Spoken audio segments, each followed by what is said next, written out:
Hi! Welcome to my YouTube channel, Great Business Story, where we tell you the amazing and untold stories behind great brands and their success today. In this video today, we will delve into the fascinating success story of Apple Incorporated. But before we unveil the story behind Apple's invention, be sure to hit that subscribe button and ring the notification bell to stay updated whenever we drop amazing videos like this one you're watching. Join us as we uncover the key factors and innovations that propelled Apple to success, revolutionizing the technology and consumer electronics industry. Chapter 1: The Origin.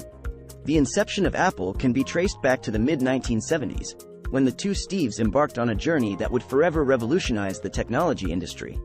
In 1976, Steve Jobs and Steve Wozniak, both young and driven, collaborated to create the Apple I computer. Wozniak, with his remarkable engineering skills, designed the hardware, while Jobs focused on envisioning how this creation could shape the future. The Apple I, though rudimentary by today's standards, was a breakthrough at the time. This desktop computer featured a microprocessor, a memory system, and a built-in programming language that set it apart from other offerings in the market, which was a rarity in personal computers of that era. The duo hand-built the computers in Jobs' family garage.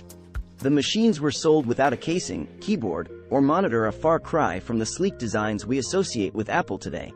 Despite its minimalistic nature, the Apple I found its first customers among electronics enthusiasts and hobbyists with a retail price of $666.66.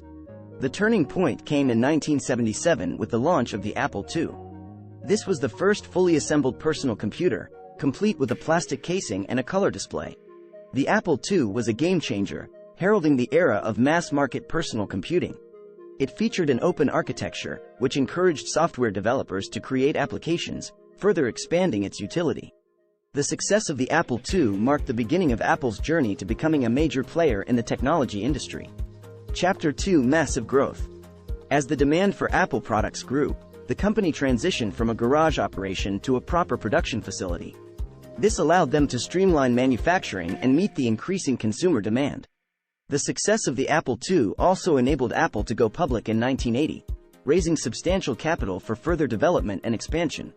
The launch of the Macintosh in 1984 introduced the concept of the graphical user interface to the mainstream. However, the Macintosh's high price tag limited its initial adoption. Jobs' departure marked a challenging period for Apple. Yet, his absence fueled a renewed determination within the company to reclaim its innovative spirit. Eventually, in 1997, Apple brought Steve Jobs back into the fold through its acquisition of Next, a company he had founded during his time away. This reunion marked a pivotal moment in Apple's history, leading to a series of products that would define the company's identity for years to come. The iMac, introduced in 1982, revolutionized computer design with its colorful, translucent casing. This was followed by the iPod in 2001, which transformed the music industry by making digital music accessible to the masses.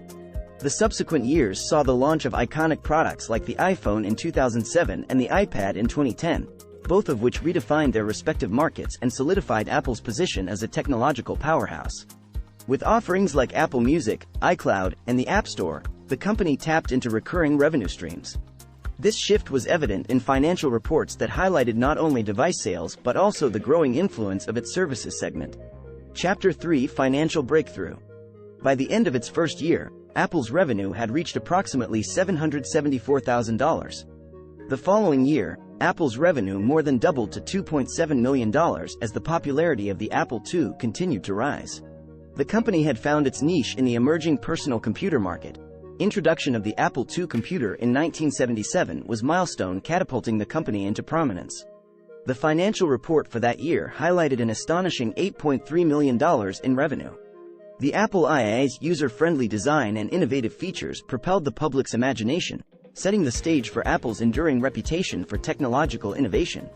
Throughout the 1980s, Apple's financial performance continued to impress. The Macintosh, introduced in 1982, further cemented Apple's position as an industry trailblazer. The company's revenues surged into the hundreds of millions of dollars, and its stock went public in 1980, generating substantial capital for expansion. The game-changer came in 2007 with the introduction of the iPhone. Apple's financial reports underwent a seismic shift as the iPhone revolutionized the smartphone industry. With sleek design, intuitive interface, and a vibrant app ecosystem, the iPhone became a global sensation. Revenue soared, and by 2011, Apple's financial report reflected unprecedented figures, with over $100 billion in revenue. Apple's financial reports consistently showcased remarkable growth, and by 2018, the company became the first publicly traded U.S. company to be valued at over $1 trillion. The company weathered challenges such as increasing competition and global economic uncertainties. Its financial reports reflected sustained growth, with new product launches like the iPhone 14 and advancements in services like Apple Arcade and Apple TV+. Chapter 4: Challenges encountered. However, Apple faced significant challenges in its early days. The initial investment of $1,300 by Steve Jobs and Steve Wozniak was not sufficient to cover the costs of production and marketing. To fund their venture, the co-founders sold personal belongings, including Jobs' Volkswagen van and Wozniak's HP 65 calculator. In 1976, the company's first year of operation, they managed to produce and sell around 200 Apple I computers, primarily to local computer hobbyists. However, the late 1980s and early 1990s were not without challenges. Internal conflicts and competition led to a decline in Apple's market share.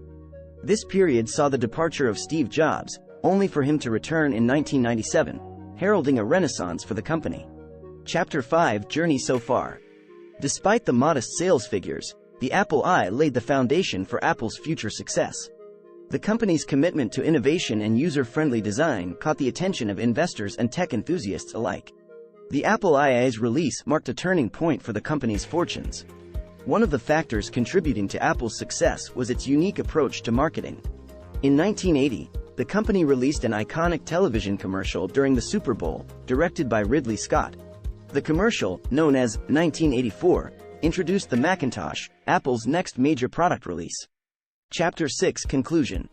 From garage to $1 trillion empire, $1,300 then, to multi-trillion dollars now, Apple Incorporated's founders worked hard and sacrificed a lot for the company. Though success story can be told in a day, it cannot be built in a day. Today, Apple is not just a tech company. It's a symbol of innovation, design, and excellence. Its products form an integral part of our daily lives, shaping the future of technology as we know it. Alright, if you found this video insightful and inspiring, don't forget to like and share it with your fellow tech aficionados. Subscribe to our channel for more fascinating tech stories and stay tuned to discover the ever-evolving success stories of brands and products.